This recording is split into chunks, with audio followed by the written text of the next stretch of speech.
premier incendie vendredi soir aux environs de 2h30 du matin. Le lendemain, même scène, côté mer cette fois. Il est 22h.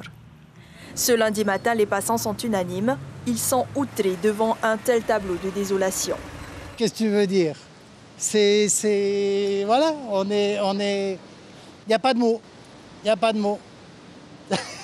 Ça fait pitié de voir qu'on fait des belles choses et que ça ne tient pas longtemps. Voilà. C'est un acte de vandalisme, une fois de plus. Et voilà, et le problème, c'est que qui va régler ce genre de choses? On ne sait pas. Celui qui a fait ça, c'est un abruti. C'est tout.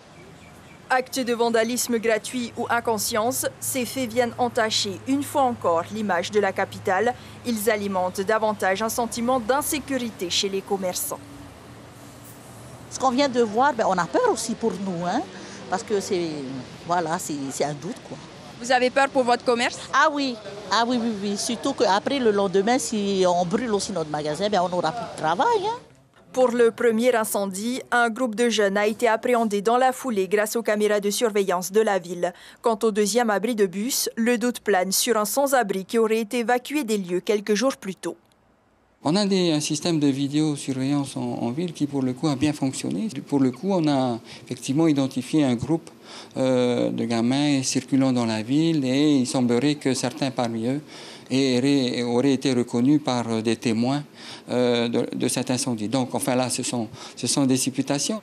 Plusieurs témoignages ont été recueillis. Un individu connu des services de police est en garde à vue depuis ce matin.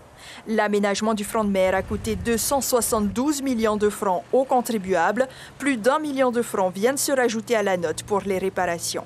L'auteur de ces actes de vandalisme risque 2 ans de prison et près de 200 000 francs d'amende.